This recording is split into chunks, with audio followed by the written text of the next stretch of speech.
Olá, gente.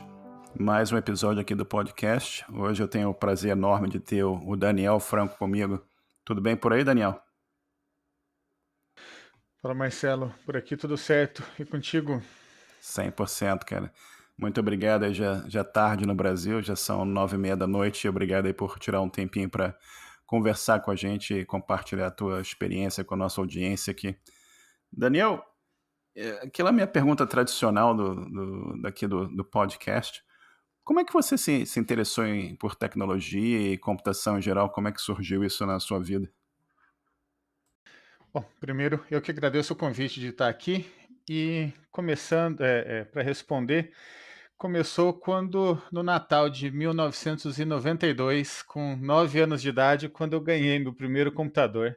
E aí, eh eh eh, desde então, né, meu pai, com a a assim, o costume daquela geração dele de, assim, de aprender a consertar as coisas e tudo mais, de ler e aprender como que montava computadores e tudo mais, no sentido assim, saber consertar se acontecesse algum problema básico, alguma coisa ali.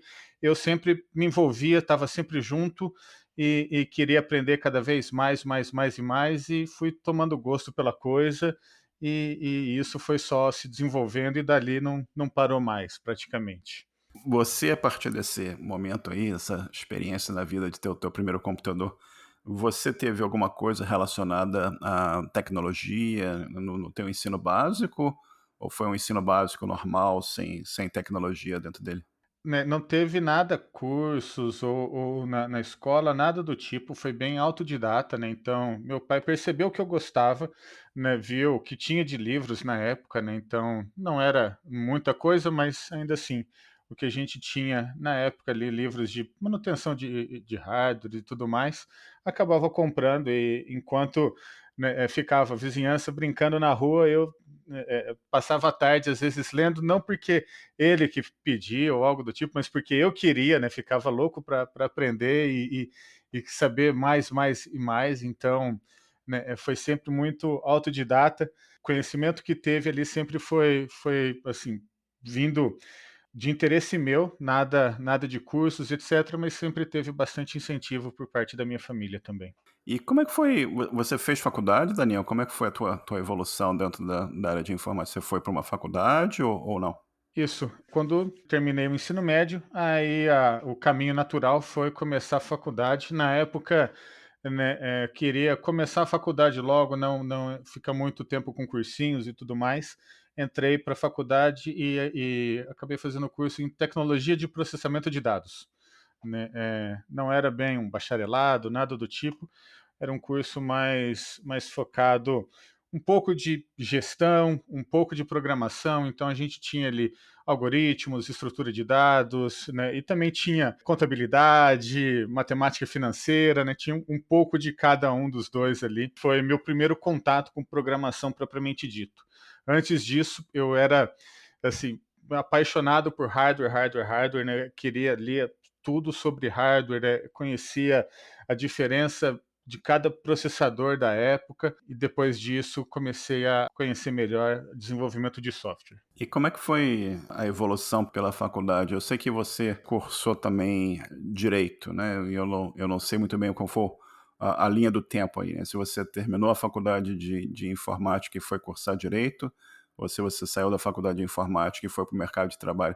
Como é que foi essa época da tua vida? Conta pra gente um pouquinho. Isso, eu me formei em direito também. Eu praticamente entrei em direito quase logo que terminei a faculdade em processamento de dados. Basicamente, eu estava trabalhando na área já, comecei logo que entrei para a faculdade, né. Eu trabalhava em lojas de informática. Eu moro numa cidade média, né, de perto de quase 400, 500 mil habitantes, então tem um polo até interessante em desenvolvimento de software, mas na época, como eu tinha praticamente zero conhecimento com desenvolvimento de software, caminho para mim foi trabalhar com manutenção de equipamento, coisa do tipo. Trabalhei com isso enquanto cursava, a partir do segundo, terceiro ano. Comecei a aprender programação propriamente dita, tirava de letra as matérias técnicas, né? Ali eu lembro na faculdade que acabava discutindo com meus professores de programação ali, porque eles ensinavam de uma forma mais, às vezes, mais simples, mais direta, e eu já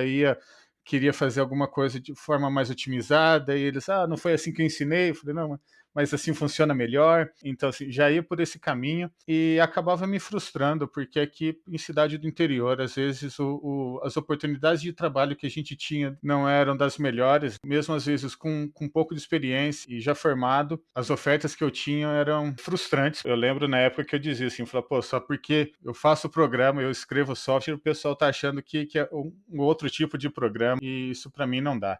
Então, eu lembro que eu pensei, falei, eu vou fazer direito, passar em algum concurso por aí e ficar tranquilo. Então foi essa mais ou menos a justificativa na época, né? Eu nunca, sempre tive uma aversão a cidades grandes ali, São Paulo, cidades desse porte. Eu sempre, né, nasci em cidade pequena, sempre morei em cidades menores, então sempre tive meio medo da capital. Então fazer direito um pouco começou com isso de assim, falar, não, aí eu passo num concurso, tenho a estabilidade, né, assim, posso ficar em cidades menores ali, não preciso me preocupar. E como é que foi o curso de Direito, Daniel? Foi legal, foi bem interessante, apesar do direito ser bem, de início, assim, ele é bem, é um completo oposto da área de TI, porque TI é matemática, é objetivo, é booleano, né? É verdadeiro ou falso, um é igual a um e pronto.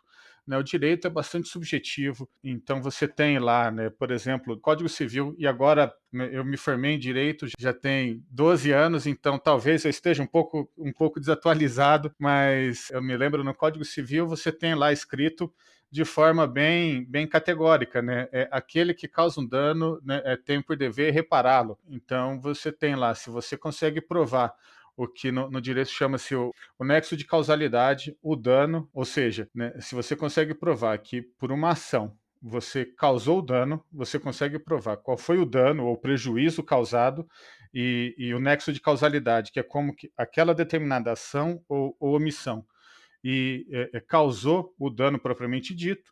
Então tá óbvio, né? Assim, falou, pô, tá aqui o prejuízo, tá aqui o que você fez ou deixou de fazer, e tá aqui a ligação entre os dois, né? E tá aqui escrito no Código Civil que você causou um prejuízo, você tem que me ressarcir, né? E ainda assim, né, não é por conta disso que vai ser ressarcido, né? Que tá, tá, tá ganha a causa, né? Tem uma série de considerações a se fazer, uma série de interpretações diferentes. Então para mim foi bem interessante, foi algo que me deu um choque no início, tendo vindo a vida toda praticamente da área de TI, de um é igual a um, ainda mais ali trabalhando com software, né? Enquanto eu cursava direito, estava trabalhando, desenvolvendo software para pagar a faculdade e me manter. Então, durante o dia, mexia com a objetividade do desenvolvimento de software.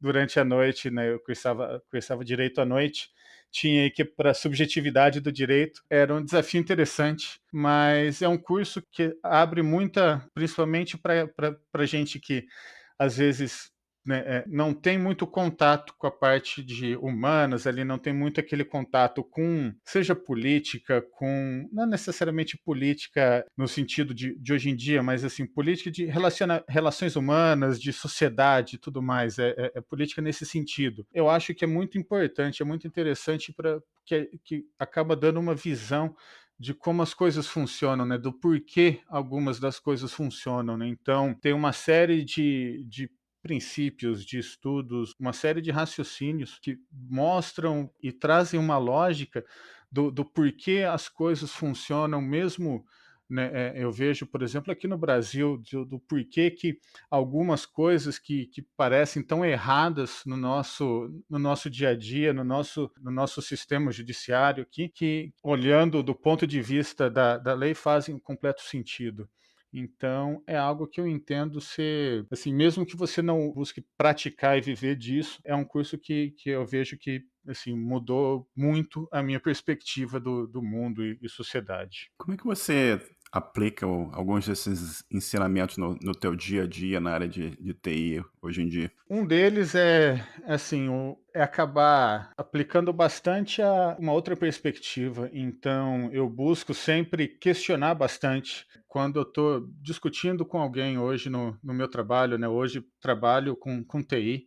Então, mesmo trabalhando lá, por mais que tenha algo óbvio ou alguém vendo alguma coisa, olha, né, isso aqui é melhor e isso, olha, isso aqui vai desse jeito. Eu busco sempre fazer o papel de advogado do diabo e sempre buscar um contraponto e falar, olha, mas você viu isso, trazer os pontos negativos e servir como um contraponto, não porque eu quero ver aquela pessoa falhando ou quero ver, ou, como para usar uma expressão popular aqui, quero aguar o chope da pessoa. Pelo contrário, eu quero justamente que ela demonstre que a ideia, aquela proposta é robusta.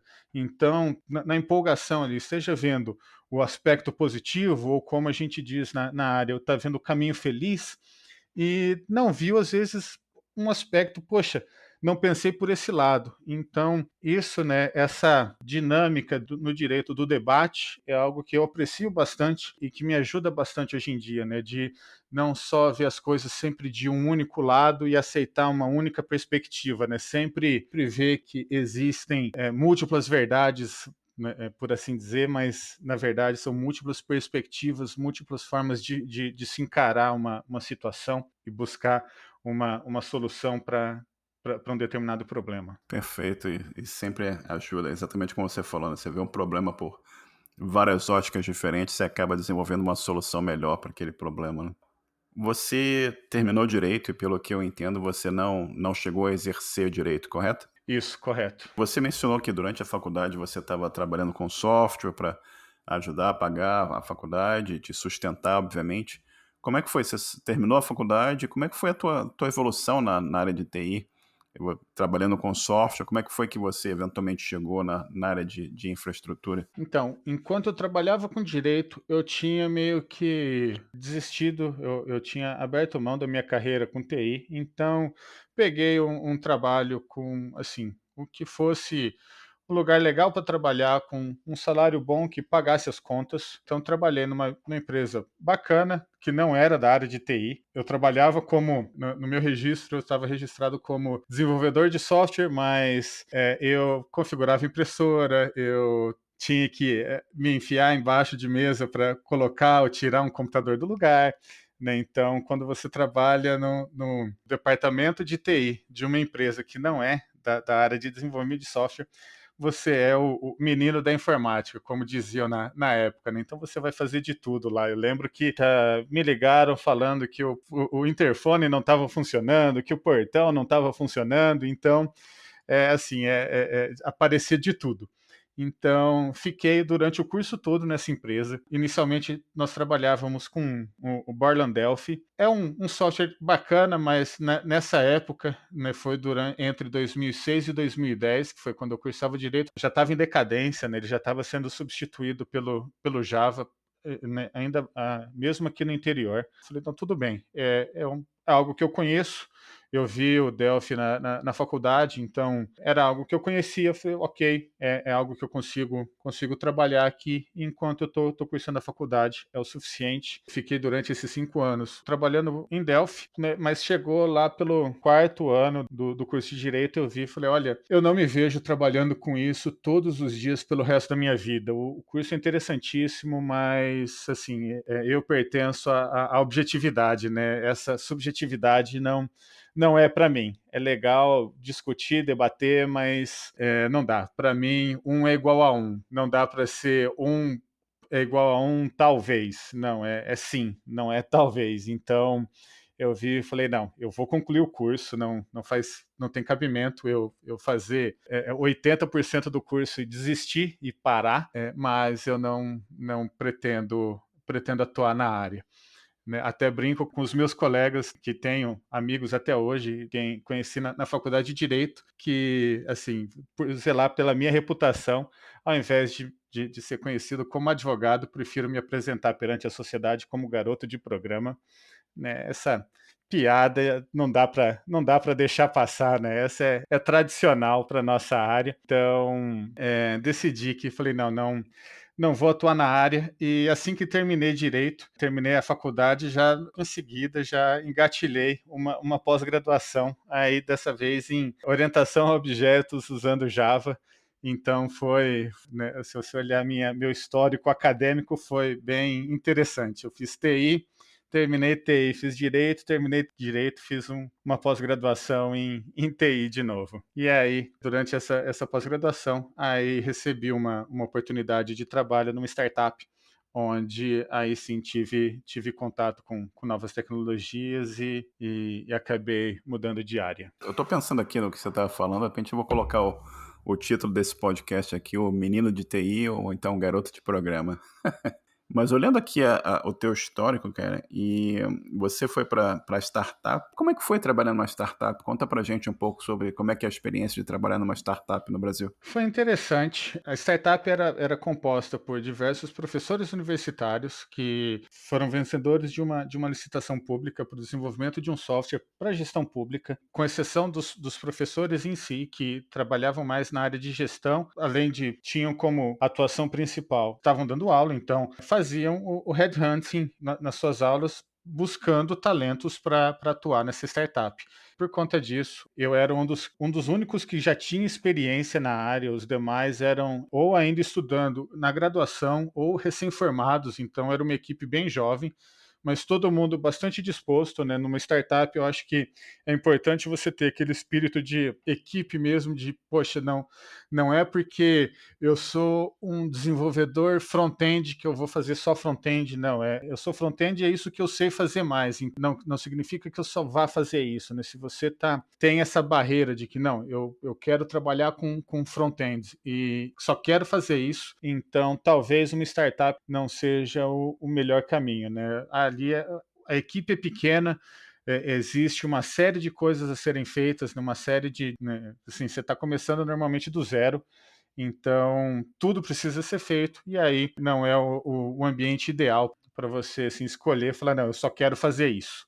Né? E foi assim que eu comecei, né, assim, retornei para a área de hardware e infraestrutura, né? Entrei para trabalhar com desenvolvimento, aí sim desenvolvimento usando Java, como era um dos únicos que tinha mais experiência, que tinha conhecimento mais com a parte de hardware e configuração de servidores e tudo mais, né? Então, eventualmente, quando precisava configurar um servidor, configurar alguma coisa, já era algo que me interessava, então, mesmo se eu não soubesse, eu já buscava aprender, já buscava estudar e me envolvia.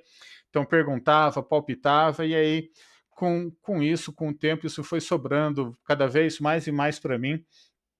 E aí, até que chegou um ponto em que, né, assim, decidimos todos lá, falou, olha, não, Daniel, você para de pegar tarefas do quadro normal ali, porque você sempre pega esses, né, assim, configurações para fazer, está sempre lidando com servidores e tudo mais, e por conta disso acaba atrasando as suas entregas. Então, vamos trocar você fica focado só com essa parte de configuração e infraestrutura de modo geral, e não pega mais as tarefas, né, de desenvolvimento do quadro, pode ser?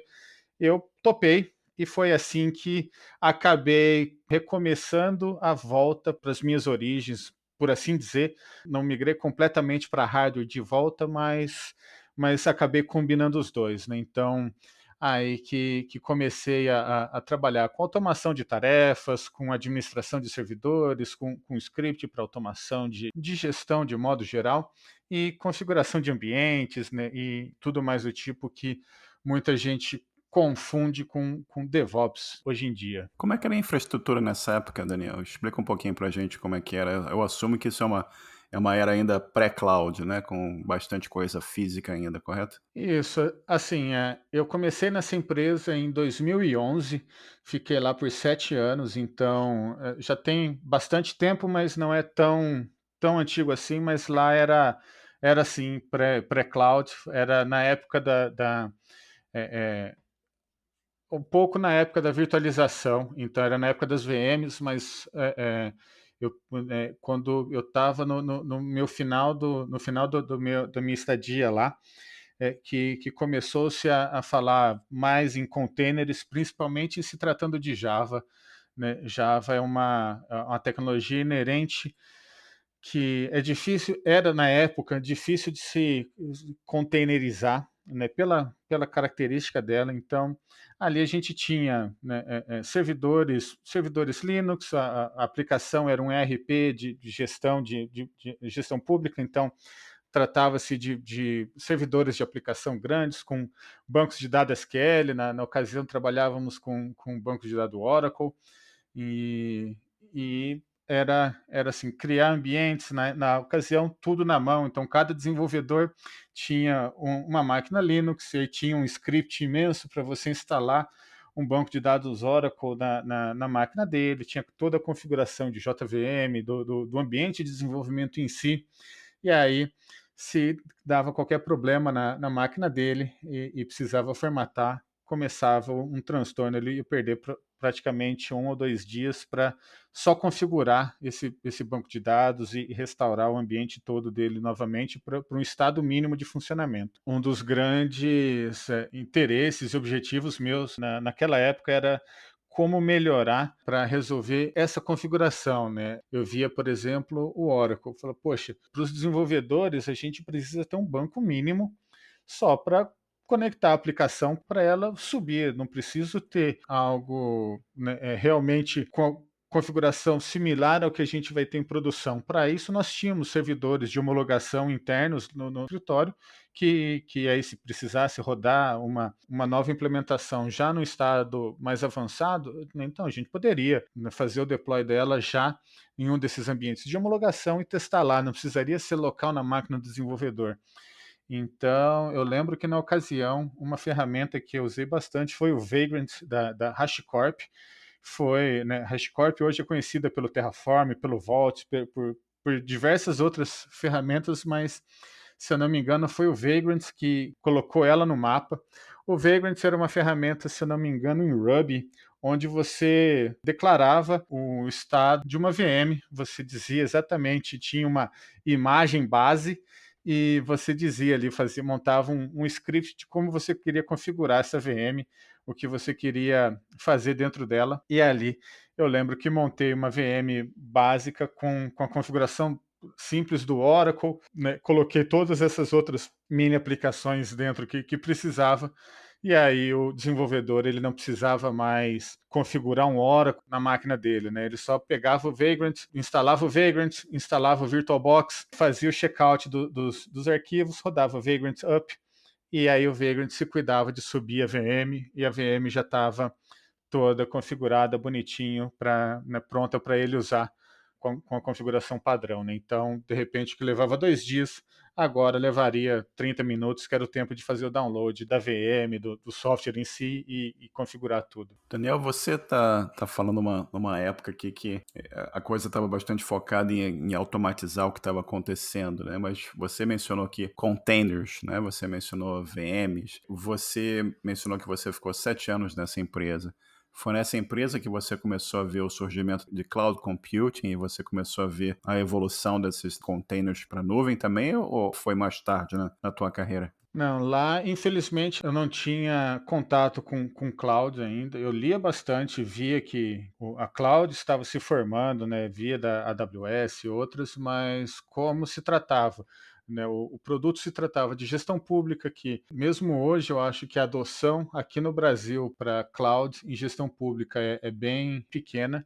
A gente não tinha contato quase nenhum porque era algo que não seria usado, mas eu já adotava, já li a respeito e já me interessava bastante em conceitos da cloud, né? Seja resiliência, seja autodisponibilidade. Então, isso sempre me interessou bastante. Quando li sobre containers, isso me chamou bastante atenção pela mudança que isso trazia em relação a VMs. As duas tecnologias são virtualização.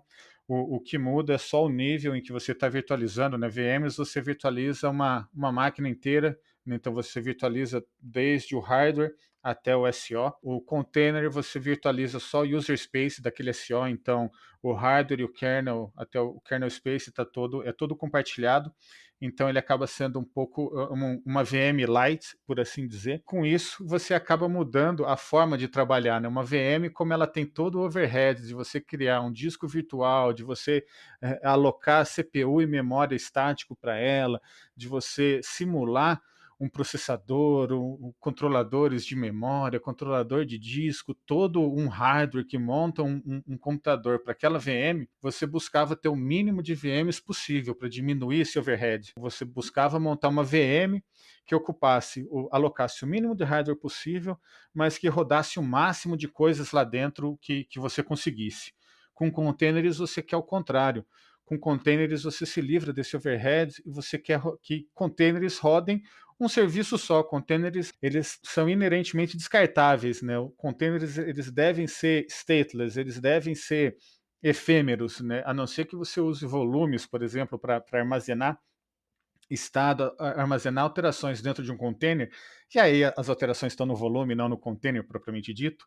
O container deve ser imutável, deve ser descartável e ter um processo só, idealmente, para rodar.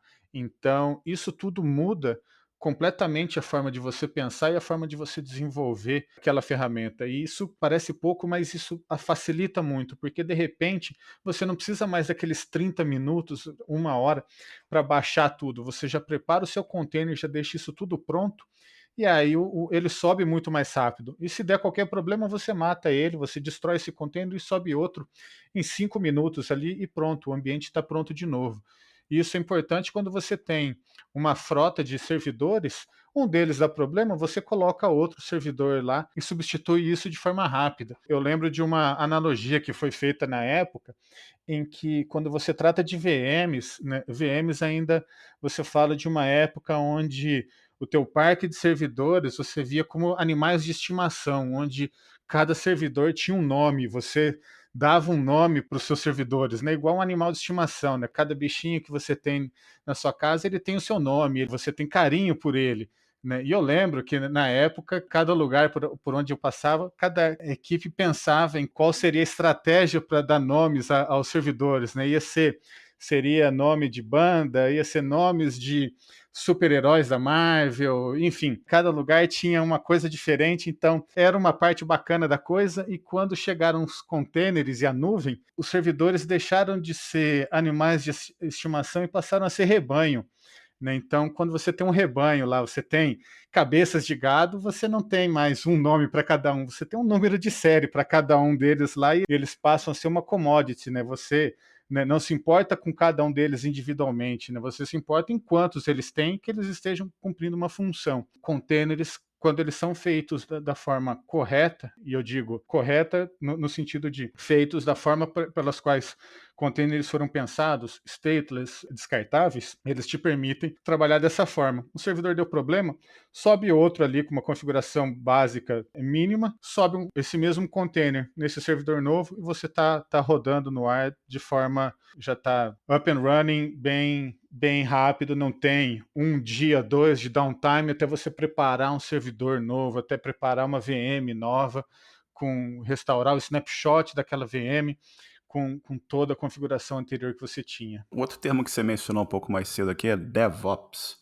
Você pode falar um pouquinho sobre DevOps e o que isso representou, não só na área de desenvolvimento, mas também como infraestrutura e que impacto isso teve na tua carreira? DevOps, o termo em si, eu ouvi um pouco, né, como diversos outros temas, né, existe bastante divergência na comunidade do que ele significa e não vou querer me posicionar aqui como o dono da verdade do que ele significa, mas e sim do que eu entendo por DevOps. E isso eu fui aprender já depois que saí dessa empresa. Essa definição eu li de um livro chamado Effective DevOps, e foi assim a melhor definição que eu encontrei para mim. Assim, quando eu li ela, me fez completo sentido. Logo na introdução do livro, os autores já falam, né, que DevOps não é sobre desenvolvimento, sobre development, nem sobre operations. DevOps é sobre colaboração. O movimento de DevOps ele surgiu para acabar com aquele problema de funciona na minha máquina. onde o time de desenvolvimento desenvolve um software e distribui uma versão, e o time de operações, quando vai colocar essa versão no ar, quando vai fazer o deployment dessa versão em um servidor, tem um problema, essa versão nova não funciona, e aí fica o time de operações dizendo que a versão tem um problema, e o time de desenvolvimento dizendo, não, que na minha máquina funciona, é o teu servidor que está com problema, e fica esse jogo de empurra-empurra. O DevOps, para mim, é uma mudança de cultura, né, uma forma de você pensar em acabar com esse jogo de empurra-empurra e você ter mais ownership, né, de você assumir essa responsabilidade e falar, não, pera lá, vamos analisar e vamos resolver isso junto. Então, para mim, é você eliminar barreiras e acabar deixando diferentes times com suas responsabilidades, mas sem criar ilhas. O time de operações ele pode colaborar com o time de desenvolvimento e o time de desenvolvimento pode colaborar e deve colaborar com o time de operações para fazer esse deployment.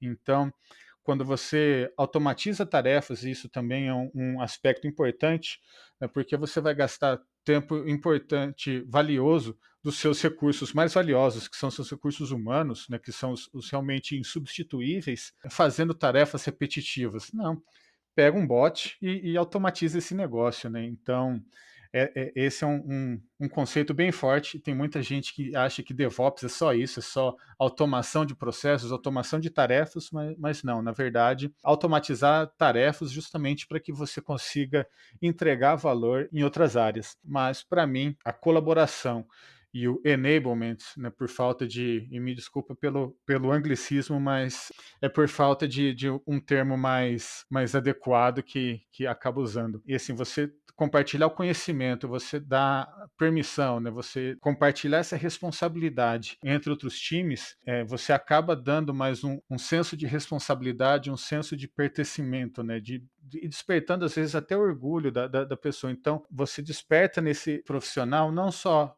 com que ele seja só uma simples engrenagem numa máquina toda, você aumenta o papel dele, faz com que ele participe do processo do início ao fim, e isso traz nele, desperta nele uma sensação maior de orgulho, de entrega, de olha, eu fiz esse negócio do começo ao fim. E aí, com isso, o envolvimento dele vai ser muito maior e a qualidade também acaba sendo muito maior. Para mim, o princípio de DevOps é isso. Conta um pouquinho pra gente, como é que foi? Você falou que você ficou na empresa por 7 anos, né? E como é que foi a tua transição, o teu começo, eventualmente, com cloud computing? Como é que você chegou até começar a usar Kubernetes? Como é que foi essa fase da tua vida? Bom, logo no fim da minha estadia nessa startup, eu já estava trabalhando com containers, então eu já tinha montado um rebanho de 2 ou 3 servidores, eu não me lembro agora, com uma configuração idêntica, e em cada um deles eu executava containers idênticos, cada um com um ambiente de desenvolvimento, e só tomava o cuidado de mapear em qual porta que cada um desses ambientes rodava e tinha um servidor de DNS interno onde eu falava: o ambiente A está rodando na porta 26, o ambiente B está rodando na porta 27 e por aí vai. Isso tudo era controlado meio na mão, tinha serviços do Jenkins que fazia toda a operação, mas isso tudo era manual. Eu ia lá e criava um serviço do Jenkins que fazia o deployment de uma versão nova e eu declarava manualmente qual era a porta desse serviço novo. Então isso tudo era um controle bastante manual. Saindo dessa empresa, fui para uma empresa maior, onde aí sim trabalhávamos em diversos projetos diferentes, né? Uma empresa que, dentre os diversos serviços, prestava serviços de consultoria e aí a gente tinha acesso a cloud e tudo mais. E lá tive a felicidade de ser alocado para um projeto onde nós estávamos desenvolvendo um serviço de Platform as a Service, onde a ideia era hospedagem de serviços, qualquer natureza ali, tal qual o Heroku da vida. E na época ele começou com Docker Swarm, né, rodando na AWS e logo de início, logo quando eu cheguei no projeto, eu lembro que o Swarm já era, mesmo antes de entrar em produção, né, durante o desenvolvimento dele com alguns clientes teste, nós já sabíamos que o Swarm já era, né, nós já estávamos grandes demais para o Swarm e decidimos migrar para Kubernetes. Então, foi ali migrando essa estrutura para Kubernetes que eu tive meu contato inicial e acabei vendo assim, nossa, que tudo que eu fazia antes na mão, todo aquele controle que eu fazia, isso tudo já estava embutido no Kubernetes, ele já fazia tudo isso de forma muito mais elegante, muito mais detalhada. Assim, aquilo foi tal qual o GIF, o meme da cabeça explodindo, aquilo, né, assim, me maravilhou de uma forma que eu até hoje tô aprendendo ainda tudo que o Kubernetes é capaz. Conta um pouquinho mais sobre Kubernetes para gente, conta um pouquinho sobre um pouco do que ele permite, né? Que você, voltando um pouquinho atrás, você começou a brincar lá com containers, você começou a ver como era interessante a tecnologia, como botou o seu gado, né? E eventualmente agora você está criando um serviço de plataforma as a service e você está usando o Kubernetes. Conta um pouquinho sobre alguma das coisas fantásticas que o Kubernetes faz que ajudam a gente no dia a dia. O Kubernetes, né, na frieza das palavras, a definição dele, ele serve como um orquestrador de containers, né? Mas o que isso significa? Bom, como eu comentei mais cedo, um container ele deve ser stateless, ele deve ser efêmero, ele deve ser descartável.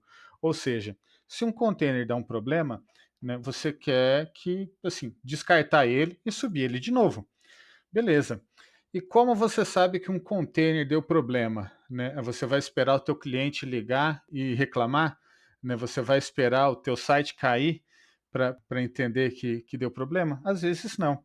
Então, o Kubernetes, além de você conseguir criar já um cluster onde você adiciona diversos worker nodes, ou seja, você já adiciona toda a sua frota de servidores, onde você vai subir esses containers, né, e ele já se cuida fazer o balanceamento dos containers nesses diferentes servidores, então ele vai escolher o servidor que tem mais recursos disponíveis, ele já vai fazer todo esse cuidado para você, te permitindo, por exemplo, marcar servidores diferentes. Pode ser que você tenha um servidor que é específico para workloads de produção, você pode ser que tenha um outro que é um servidor um pouco mais velhinho, que você quer rodar só testes lá, então você pode fazer, o Kubernetes te permite você falar, olha, isso aqui é um container para teste, um ambiente de teste, eu quero rodar naquela máquina mais antiga, não quero rodar na minha máquina principal. Então ele te permite fazer essa customização, essa estratégia de onde você quer executar, quando você tem o Kubernetes te permite fazer alta disponibilidade, no sentido de você dizer, olha, eu quero ter 3 réplicas desse container, eu quero ter 3 containers idênticos a esse, rodando para caso um deles dê problema, eu ter outros 2 para responder. Então, ele já cuida de fazer o balanceamento de carga, né, entre essas 3 cópias e te permite, por exemplo, você decidir como você quer distribuir esses 3 containers. Então, você pode dizer, falar, olha, eu quero que cada um deles obrigatoriamente esteja num node diferente. Assim, se um node der problema, eu tenho certeza de que eu não vou perder os 3 containers de uma vez.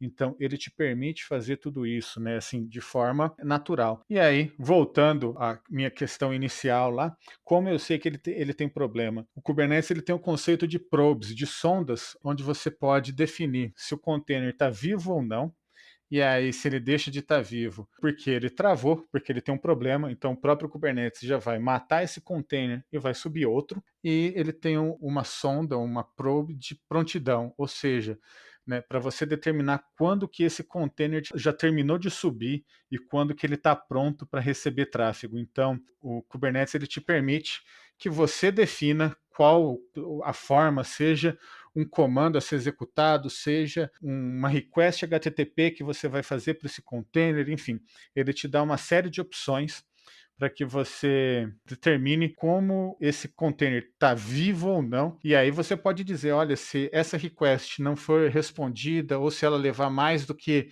X segundos, enfim, ele te dá uma série de parâmetros para que você determine a saúde daquela aplicação antes daquele container específico, antes de que teu cliente, o usuário final daquele serviço, sofra algum impacto. Ele permite, por exemplo, que você tenha escalabilidade horizontal. Então você diz lá que, olha, quando a média de uso de CPU de todas as réplicas desse serviço aqui, de todos os containers que agregados representam esse serviço aqui, tiver acima de 80%, sobe mais um container que é para dar conta dessa carga extra, assim, desse pico. E quando tiver abaixo, vai, né, abaixo desses 80%, vai tirando esses containers extra para aliviar o uso de hardware. Então, ele permite fazer isso de forma natural, sem que você precise acordar e estar disponível ali para você e ver, sem que precise de ter um ser humano ali vendo e fazer isso manualmente, né? Isso tudo já está não só automatizado, mas já é natural e padronizado da própria plataforma. E uma outra coisa bem interessante, como eu falei lá na startup, eu precisava, né, criar cada ambiente e escolher uma porta para cada um deles. Mas não é só a porta, eu tinha 3 servidores, então eu precisava saber qual era a porta e qual dos 3 servidores respondia para aquele ambiente. Então eu precisava saber qual era o IP e qual era a porta para aquele ambiente específico. Se porventura eu precisasse mover aquele ambiente específico para outro servidor, eu precisaria mudar uma série de parâmetros, né? Eu precisaria mudar meu DNS, precisaria mudar meu job no Jenkins, enfim, não era simplesmente matar o container em um servidor e subir ele em outro, né? Teriam mais mudanças a fazer. O Kubernetes ele resolve isso de uma forma que quando eu vi aquilo assim, me chamou a atenção pela elegância e simplicidade. O que ele faz, ele tem um serviço chamado Node Ports, onde que você cria justamente quando você quer expor um serviço, um container para fora do cluster Kubernetes, onde ele escolhe uma porta aleatória e você pode especificar uma porta se você quiser, mas eu digo que se for para especificar uma porta, não faz sentido você usar Kubernetes. O legal dele é justamente essa dinamicidade, né? Uma porta, entre a porta 30.000 e 60.000 ali, uma dessas portas bem altas e uma frequência enorme, e no cluster inteiro, aquele serviço vai ter aquela porta, vamos supor a porta 30.123. Mesmo que você tenha 1.000 servidores no teu cluster Kubernetes, em todos os 1.000 clusters, a porta 30.123 vai estar alocada para aquele único container. Então, mesmo que esse container esteja executando em um único servidor, qualquer um dos 1.000 servidores que recebeu uma requisição na porta 30.123, esse servidor vai redirecionar na rede interna do Kubernetes para o servidor que está hospedando aquele container, que vai responder para o container e vai tomar conta da requisição. Ou seja, você não precisa mais se preocupar em qual worker node está rodando aquele container. Você sabe que está rodando naquele cluster, então você só manda para o cluster naquela porta, né, e aí você diz, mas você ainda precisa saber da porta. Aí tem a evolução desse serviço, onde você tem um serviço, por exemplo, Load Balancer ou Ingress, onde tem integração com cloud providers, que aí o próprio Kubernetes se preocupa em falar com as APIs de cloud providers para ele já fazer toda a configuração de load balancers e demais funcionalidades que o cloud providers provém e você não precisa fazer nada. Ele mesmo já configura isso tudo para você de forma transparente, de forma automática e natural e principalmente de forma padronizada, né? Então, não à toa, o Kubernetes tem sido chamado de o sistema operacional da nuvem, justamente por isso, né? Quando você usa o Kubernetes, você está hoje na AWS, então você, por qualquer razão, você quer sair da AWS e quer ir para o GCP, você só sobe um cluster Kubernetes no GCP, faz o deployment lá, com pequenas mudanças ali de ajuste do cloud provider, tua aplicação deve funcionar da mesmíssima forma que funcionava na AWS, e o mesmo é válido para IBM Cloud, para Azure, para DigitalOcean, enfim, para qualquer outro grande player do mercado de hoje em dia. Você está lidando com tecnologia de ponta, você está lidando com ferramentas sofisticadas como Kubernetes e tantas outras que você lida no teu dia a dia. Tem alguma coisa na área de tecnologia que você não necessariamente está lidando hoje, mas que você eventualmente gostaria de lidar com aquela tecnologia ou aquela ferramenta, alguma coisa específica? Eu vejo cada vez mais essa parte de disponibilidade tem algo que faz sentido para a área onde eu atuo hoje, né? Hoje, meu foco é infraestrutura em nuvem, então eu continuo atuando, né, até hoje nesse projeto, né, esse serviço de Platform as a Service que eu comentei antes. Então, Quando eu digo infraestrutura de nuvem, não necessariamente montando uma nuvem, mas, né, configurando um cloud provider, uma nuvem para hospedar o nosso serviço de forma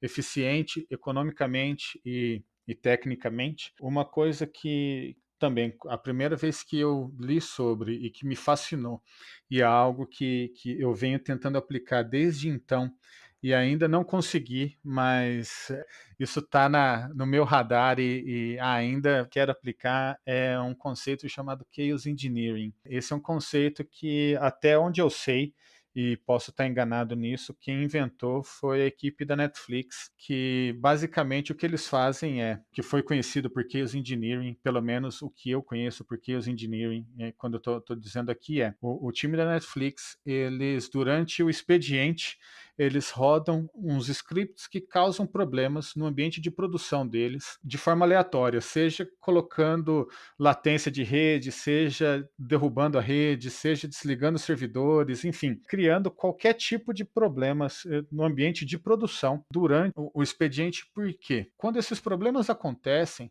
ou eles são alertados, ou acontece, ou um cliente liga reclamando, e aí eles veem que, poxa, a nossa plataforma não foi robusta o suficiente para suportar esse problema. Então, como é durante o expediente, a equipe toda já está lá, pronta para desligar os scripts, se necessário, mas também para se debruçar sobre o problema que aconteceu e já pegar toda a informação necessária e atacar esse problema para enrobustecer a plataforma de forma que elas tolere esse problema no futuro.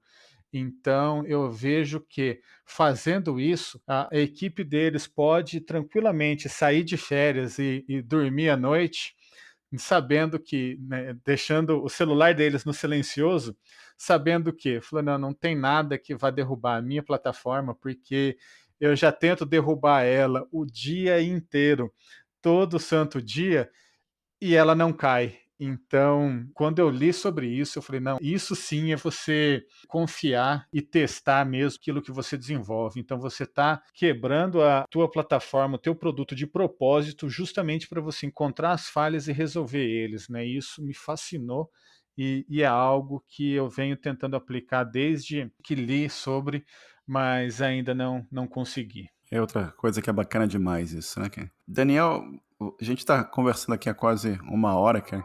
A gente falou sobre uma carreira fantástica aqui, com várias coisas diferentes, incluindo a área de direito. E uma gama grande da nossa audiência aqui é composta de iniciantes, né? Pessoas que ainda estão tentando entender se programação é para elas ou não é, se tecnologia é algo que elas gostariam de trabalhar. O que você teria como recomendação para essas pessoas que estão tentando entrar na área, dando seus primeiros passos e, quem sabe, eventualmente chegar no ponto que você chegou na sua carreira? O que você recomenda para eles? Como é que eles começariam, né?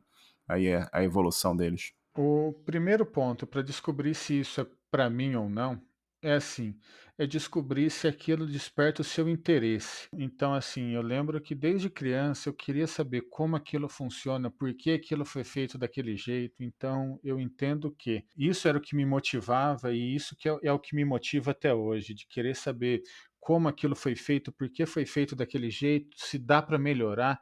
Então, isso tudo me fascina e isso tudo me interessa. Eu entendo que esse é o segredo para qualquer profissão. Eu vejo que não existe uma profissão que dê dinheiro. Eu acho que aquilo que traz sucesso é aquilo que você gosta de fazer.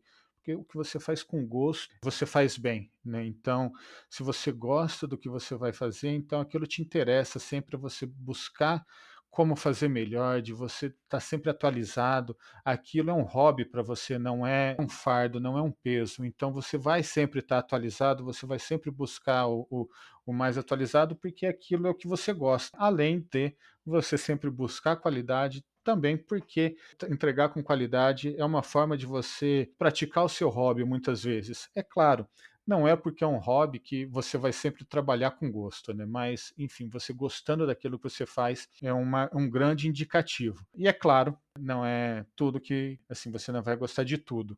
Eu mesmo digo que, né, eu trabalhar com front-end, desenvolvendo interfaces, não é para mim. Eu já tentei diversas vezes e costumava brincar até que falava, se alguém apontasse uma arma para minha cabeça e falasse, olha, faça uma interface bonita, eu ia falar, olha, vamos poupar sofrimento das partes aqui e atira logo, porque eu sei que não vai sair nada, né? Assim, eu não nasci para isso, não consigo fazer e, assim, não é, né? Agora, back-end, infraestrutura, aí já são outros 500. Essa é minha área. Então, quando você está começando na área, não tente saber tudo, conhecer tudo. Eu tenho hoje 39 anos, como eu disse, comecei em dezembro de 1992, então estou prestes a completar aí 30 anos já trabalhando com TI de modo geral. Não conheço tudo, não estou nem perto de conhecer tudo. A cada ano que passa, a cada pouco que eu estudo, eu vejo que eu conheço cada vez menos. Busque experimentar de tudo. Então, a única forma que eu descobri que eu sou um péssimo desenvolvedor front-end foi tentando, desde a época do Delphi, depois com HTML, né, e aí HTML, seja com PHP, seja com AngularJS, com Vue.js, com React, nenhum deles resolveu, então assim, mas ainda assim eu tentei e vi que não é para mim, mas assim, tente de tudo, experimente, não se apegue a nenhuma tecnologia. Nós todos brincamos, eu mesmo adoro falar que uma tecnologia não presta, que uma linguagem é ruim, para provocar meus colegas, né, essa brincadeira de escritório. Quando saudável, é legal, mas assim, não se prenda a uma tecnologia, a uma coisa específica. Busque os conceitos, não busque, para usar aqui de algo fácil de comparar, não estude Java, estude orientação a objeto, entenda por que você, quando usar encapsulamento, polimorfismo, quando usar os conceitos de orientação a objeto, quando uma linguagem orientada a objetos é a melhor ferramenta para o que você está fazendo. Então, assim, você sabendo quando aquela é a melhor ferramenta, como usar os conceitos, aquilo, né, seja em Java, seja em .NET, seja em TypeScript, qualquer coisa, você conhecendo os conceitos, você vai conseguir aplicar e isso te abre portas, muitas oportunidades. Né? Além de você, às vezes, conhecer por si só uma tecnologia que às vezes todo mundo diz que é horrível e às vezes você olha por si só e descobre que não é tão ruim assim, que na verdade você até gosta de trabalhar com ela. Uma outra coisa é conheça e aprenda inglês. Inglês é o idioma oficial de TI. Mesmo hoje nós temos tendo muitos recursos excelentes em português. A grande maioria deles é focada justamente para a área iniciante, porque todo mundo, conforme eles avançam nas carreiras, vão aprendendo inglês e conforme adquirem uma maior senioridade, acabam produzindo e consumindo mais materiais em inglês, então esse é um caminho natural. E isso agradeço a um colega, ao Ícaro, que usou essa definição, então, né, dos créditos a ele. Antes de você sofrer por alguns anos que preso ao português, aprenda inglês, que isso vai te abrir muitas portas, ainda mais hoje em dia com o mercado como está globalizado e você conseguindo trabalhar para empresas do mundo todo, de qualquer lugar que você esteja no mundo.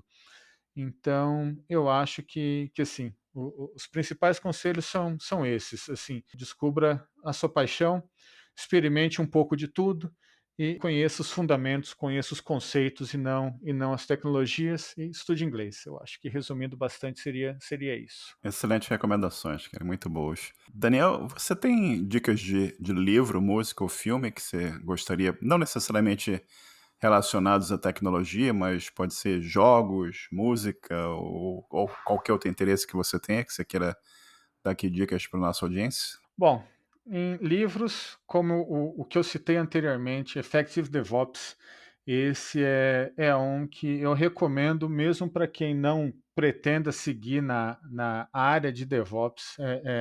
Eu vejo que assim, ele, né, trata de colaboração e de como você colaborar com outras pessoas, de como você se comportar no ambiente de trabalho.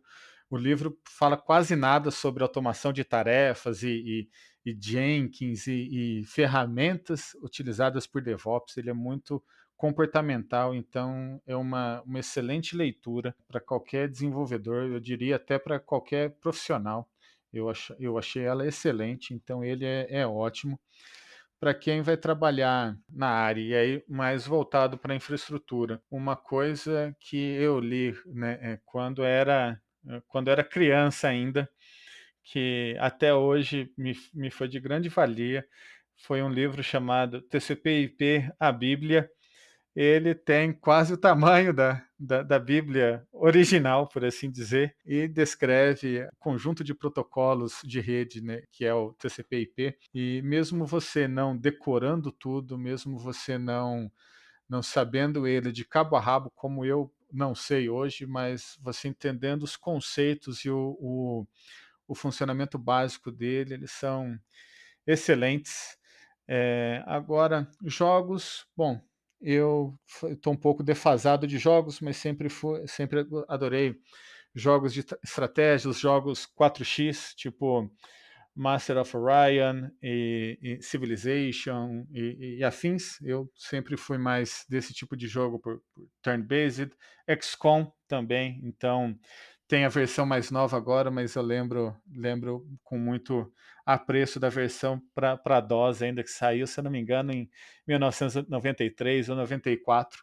Eu até hoje fico abismado com a profundidade de detalhes que o jogo tinha há quase 30 anos atrás. O jogo acho que devia ter 5 mega, 10 mega, a riqueza de detalhes que ele tinha, né, naquela época. Acho que só. Música, bom, eu gosto um pouquinho de tudo, né? Se você pegar a minha playlist padrão aqui, vai ter desde Michael Jackson, passando por Red Hot Chili Peppers até chegar à Sepultura, então tem um pouco de tudo ali. Eu acho que ouça aquilo que te faz bem, não importa qual a tag, qual a bandeira que alguém tenha colocado em cima daquilo, né? Eu acho que o segredo, em resumo, é esse. Obrigado aí pelas dicas e sugestões aqui para os ouvintes. E, Daniel, tem alguma pergunta que eu não fiz aqui que você gostaria que eu tivesse feito? Eu acho que não. Eu acho que passamos um pouco por tudo aqui que gostaria de falar. Não pensei, não me vem nada em mente agora. E você quer divulgar alguma informação para contato, rede social, ou qualquer coisa que você queira divulgar aqui para os nossos ouvintes? Ah, eu sou meio ermitão nesse aspecto, né? Eu acho que de redes sociais eu sou bem afastado, não por privacidade ou nada do tipo, mas por preguiça mesmo. Eu sou meio afastado de redes sociais, mas quem quiser acho que vai me encontrar o mais atualizado vai me encontrar no LinkedIn, por Daniel Franco mesmo. Devo estar por lá. Agora as mais populares ali de Instagram e Twitter, eu acho que eu devo ser um dos únicos profissionais de TI que não tem um Twitter, então esses não tem muito o que divulgar. Eu não creio que você seja o único, não, cara, mas é por aí mesmo. E, Daniel, e já são mais de 10h30 da noite, quase 11 horas aí no Brasil, e eu só queria te agradecer mais uma vez aqui por esse tempo que você tirou para conversar comigo e compartilhar essa sua experiência fantástica aqui. Muito obrigado pelo seu tempo e tudo de bom, cara. Eu que agradeço o convite e a oportunidade, Marcelo, e tudo de bom para você também. Forte abraço, cara. Abraço, até mais. Chegamos ao final de mais um episódio. Agradeço a todos a atenção e o nosso site é hosprogramadores.com. Participem e até o próximo episódio. Um bom dia para todos.